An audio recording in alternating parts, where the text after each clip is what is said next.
Hey, this is Liz Bentley, and today I want to talk about word salads.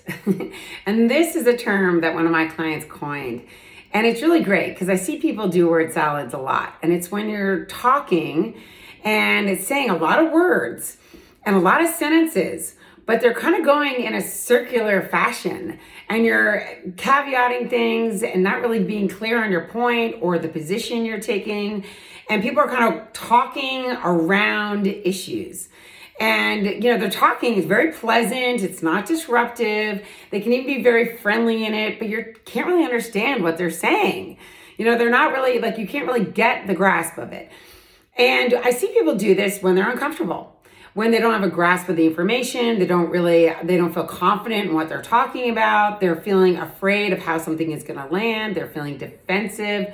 They're feeling insecure, whatever. They're not feeling confident. And some people are more apt to do word salads than others. And if you're going to think about it right now, there are probably a lot of people you can think of who tend to do this. So here's what it sounds like, just to give an example. Let's say I wanted to invite somebody to lunch, but I'm afraid that they're going to reject me and not want to go. So maybe I would say, hey, if you're interested and you're feeling a little hungry, and since it's the middle of the day, maybe you want to get out of the office, we could consider, but only if you really want to. Don't worry, you don't have to do it. But if you really want to, we could go to lunch. And the person who's listening is thinking, I think you just asked me to lunch, but I don't even know if you want to go to lunch the way you asked me. And that whole thing was really confusing. Okay. So as I said, a lot of times we do this, and it can be a real danger, because when we start to go into a word salad, not only do we confuse the people, but they stop listening. They're not interested in listening. And we lose our power, and we lose our ability to influence people. And that also compromises our results. So if you're someone who is prone to word salads, here's how you can stop it.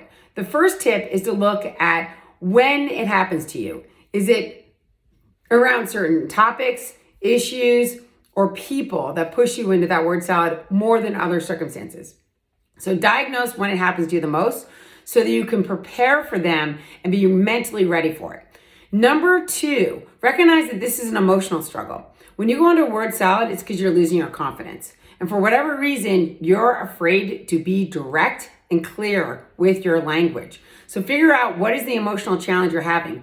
Are you afraid of being seen as not smart? Are you afraid of delivering a hard message? Are you afraid of not being liked? What's the fear that's at the root of it? Okay. Number 3, get more clear with your actual language and more concise. Use stronger adjectives. Stop, using vague language. Say things like, I'd love you to go to lunch with me. Get very direct like that. And last but not least, stop making excuses for yourself. Stop saying it's okay to do that. At least you spoke up. At least you said something, because it was really ineffective. Stop making the excuses and letting yourself off the hook. Okay? Thanks.